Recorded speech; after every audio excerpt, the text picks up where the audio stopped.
ఇప్పుడు కీరా పచ్చడి కూడా తయారు చేస్తున్నానండి.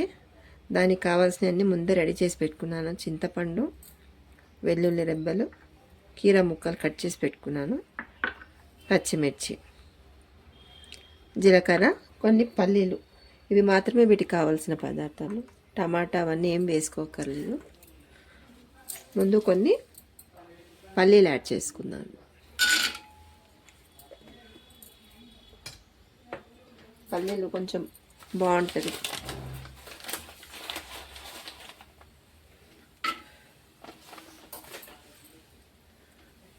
కొద్దిగా జీలకర్ర, మళ్ళీ తాలింపు పెట్టేటప్పుడు వేసుకోవాలి. పల్లీలు, జీలకర్ర, పచ్చిమిర్చి అండి.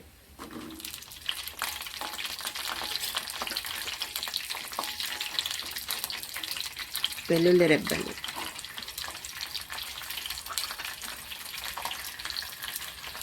కొద్దిగా చింతపండు,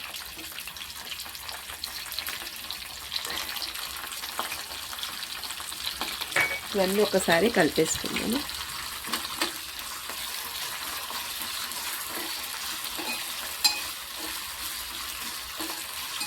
ఇది బాగా వేగేదాకా కొంచెం మగ్గనిద్దామండి. వేగిన తర్వాత పల్లీలు కొంచెం వేగిన తర్వాత కీర ముక్కలు యాడ్ చేసుకుందాం.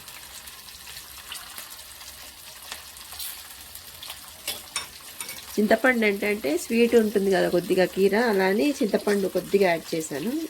లేకపోతే అవసరం లేదు, అలా తినాలనుకున్న వాళ్ళు తినేయచ్చు. ఇది వేసుకోవాలని ఏం లేదండి, కానీ టేస్ట్ బాగుంటుందని వేయడం అంతే. కీరా ముక్కలు ఇప్పుడు ఎండాకాలం, వచ్చేది ఎండాకాలం కదండి, కొంచెం చలవ. డైరెక్ట్గా తీసుకోమంటే తీసుకోలేరు పిల్లలు, అందుకని ఇలా చేస్తే ఏదో ఒక పచ్చడి అని చెప్పి తినబెట్టేయచ్చు. పిల్లలకి తినేస్తారు కదా, కానీ టేస్ట్ బాగుంటుందండి. ఫస్ట్ నేను కూడా ట్రై చేసినప్పుడు ఎలా ఉంటుందో అనుకున్నాను, కానీ వేసుకొని తింటే మాత్రం బాగుంది. ఇవి వేగిపోయాయి. ఇప్పుడు కీరా ముక్కలు యాడ్ చేసుకున్నాం. కీరా ముక్కలండి,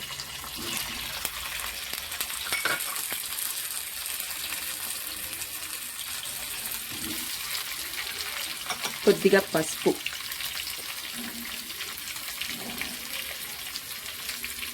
మళ్ళీ తాలింపులో మనం వేసుకోవాలండి. కొద్దిగా ఉప్పు,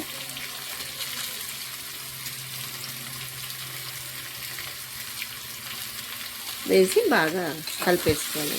కొద్దిగా మనకు కీరా ముక్కలు మగ్గే వరకు వేయించుకుందాం. తర్వాత వాటిని కొద్దిగా బరకగా, ఎక్కువ మెత్తగా పేస్ట్ కాకుండా కొంచెం బరకగా మిక్సీ చేసుకొని తాలింపు పెట్టుకుంటే బాగుంటుంది. ఈరోజు 2 ఐటమ్స్ అండి, ఒకటి తోటకూర టమాటా, ఇంకొకటి కీరా పచ్చడి. రెండింటికి ఒకటేసారి తాలింపు పెట్టేస్తాను, అందుకని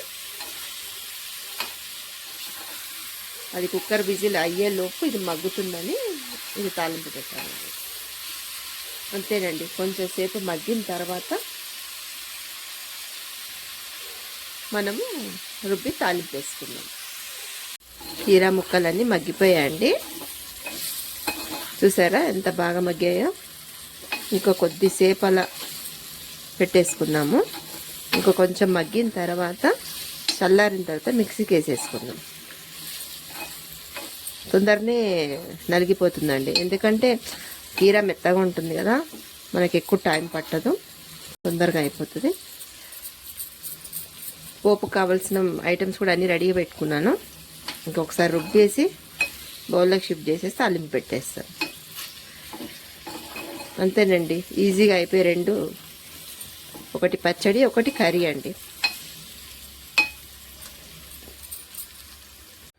అవి 2 ఉడికిపోయాయండి, మిక్సీకి వేసేసాను. పచ్చడి కూడా ఇప్పుడు రెండింటికి తాలింపు పెడుతున్నాను. ముందు తోటకూరలకి తాలింపు పెడుతున్నాను.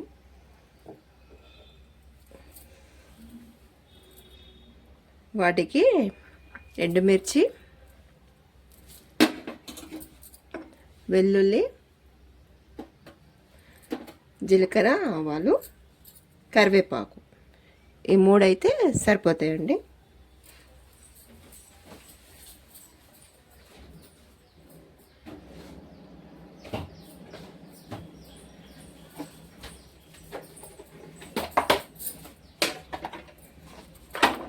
ముందు ఆవాలు వేసుకుందామండి.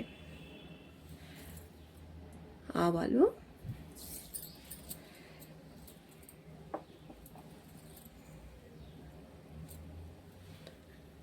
జీలకర్ర,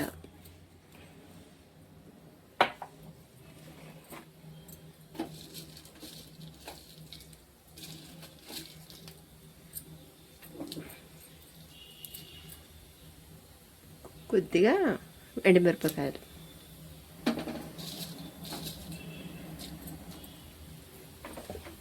కొద్దిగా కరివేపాకు,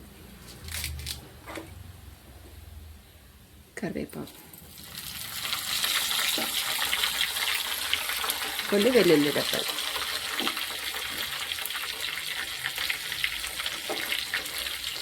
బాగా వేగనివ్వాలండి.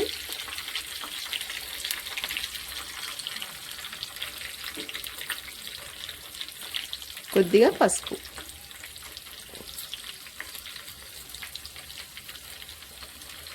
వెల్లుల్లి రెబ్బలు మంచిగా ఎర్రగా అవ్వాలి, అయితేనే దాని టేస్ట్ బాగుంటుంది.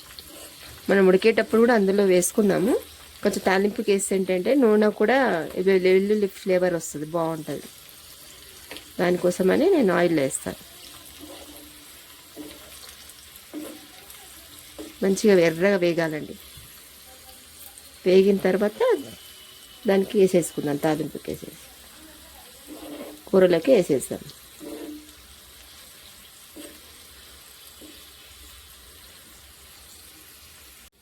ఎర్రగా వేగిపోయాయండి.